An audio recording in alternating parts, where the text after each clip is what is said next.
ಮುಂದಿನ ಸುದ್ದಿ ಏನಂತ ನೋಡ್ತಾ ಹೋಗೋದಾದರೆ ಈಗಾಗಲೇ ಮುಂಗಾರು ಚುರುಕುಗೊಂಡಿದೆ. ಮುಂಗಾರು ಪ್ರವೇಶವಾಗಿ ಈಗಾಗಲೇ ಕಳೆದ ನಿನ್ನೆಯಿಂದ ಮತ್ತೆ ಬೆಂಗಳೂರು ಸೇರಿದಂತೆ ಹಲವೆಡೆ ಮಳೆಯಾಗಿದೆ. ರಾಜ್ಯದ ಹಲವೆಡೆ ಧಾರಾಕಾರ ಮಳೆ ಆರ್ಭಟವಾಗಿದೆ. ಮೇಲ್ಛಾವಣಿ ಕುಸಿದು ಸಿಡಿಲು ಬಡಿದು ಇಬ್ಬರು ಸಾವಿಗೀಡಾಗಿದ್ದಾರೆ. ಕೆಲ ದಿನಗಳ ಹಿಂದಂತೆ ಅಂದರೆ ವಿಶ್ರಾಂತಿಯ ಬಳಿಕ ರಾಜ್ಯದಲ್ಲಿ ಮತ್ತೆ ಮುಂಗಾರು ಆರ್ಭಟ ಶುರುವಾಗಿದ್ದು ವಿವಿಧೆಡೆ ಭಾರೀ ಮಳೆಗೆ ಅನೇಕ ಅವಾಂತರಗಳು ಸೃಷ್ಟಿಯಾಗಿದೆ. ಇನ್ನು ಮುಂದಿನ ದಿನಗಳಲ್ಲಿ ಮುಂದಿನ 5 ದಿನಗಳವರೆಗೆ ಭಾರೀ ಮಳೆಯ ಸಾಧ್ಯತೆ ಇದೆ ಅಂತ ಹವಾಮಾನ ಇಲಾಖೆ ಮುನ್ಸೂಚನೆಯನ್ನು ಕೊಟ್ಟಿದೆ. ಈಗಾಗಲೇ ಕರಾವಳಿ ಮಲೆನಾಡು ವ್ಯಾಪ್ತಿಯ ಪ್ರದೇಶಗಳು ಸೇರಿದಂತೆ ರಾಜ್ಯದ ವಿವಿಧ ಭಾಗಗಳಲ್ಲಿ ಸೋಮವಾರ ಧಾರಾಕಾರವಾಗಿ ಮಳೆ ಸುರಿದಿದೆ.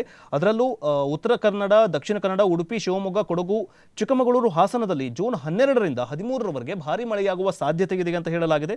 ಅತ್ತ 13ರಿಂದ ವರ್ಷಧಾರೆಯಾಗುವ ಹಿನ್ನೆಲೆಯಲ್ಲಿ ರೆಡ್ ಅಲರ್ಟ್ ಕೂಡ ಘೋಷಣೆ ನೀಡಲಾಗಿದೆ. ಎಲ್ಲೆಲ್ಲಿ ಅಂತಂದ್ರೆ ಹಾವೇರಿ, ಧಾರವಾಡ ಮತ್ತು ಬೆಳಗಾವಿಯಲ್ಲಿ ರೆಡ್ ಅಲರ್ಟ್ ಘೋಷಣೆ ಮಾಡಲಾಗಿದೆ.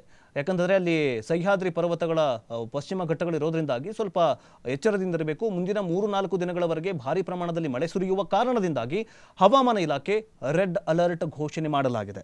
ಇನ್ನು ಮೈಸೂರು, ಚಾಮರಾಜನಗರ, ಮಂಡ್ಯ, ರಾಮನಗರ, ಬೆಂಗಳೂರು ನಗರ, ಬೆಂಗಳೂರು ಗ್ರಾಮಾಂತರ, ತುಮಕೂರು, ಕೋಲಾರ, ಚಿಕ್ಕಬಳ್ಳಾಪುರ, ಚಿತ್ರದುರ್ಗ, ದಾವಣಗೆರೆ ಸೇರಿದಂತೆ ಹಲವಾರು ಕಡೆಗಳಲ್ಲಿ ಮುಂದಿನ 2 ದಿನಗಳವರೆಗೆ ಆರೆಂಜ್ ಅಲರ್ಟ್ ಘೋಷಣೆ ಮಾಡಲಾಗಿದೆ. ಅಂದರೆ ಮುಂಗಾರು ಮಳೆ ಶುರುವಾಗಿದೆ ಅಂತರ್ಥ.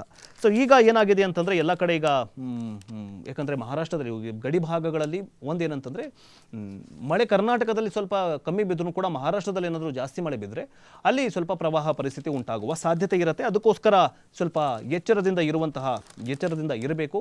ಯಾಕಂತಂದರೆ ಈ ಮಲಪ್ರಭಾ, ದೂದಗಂಗಾ, ವೇದಗಂಗಾ ಎಲ್ಲ ನದಿಗಳಿಗೆ ಸ್ವಲ್ಪ ಪ್ರವಾಹ ಬರುವ ಸಾಧ್ಯತೆ ಇರೋದರಿಂದಾಗಿ ಸ್ವಲ್ಪ ಎಚ್ಚರಿಕೆಯಿಂದ ಇರಬೇಕು ಅಂತ ಹವಾಮಾನ ಇಲಾಖೆ ಎಚ್ಚರಿಕೆಯನ್ನು ನೀಡಿದೆ.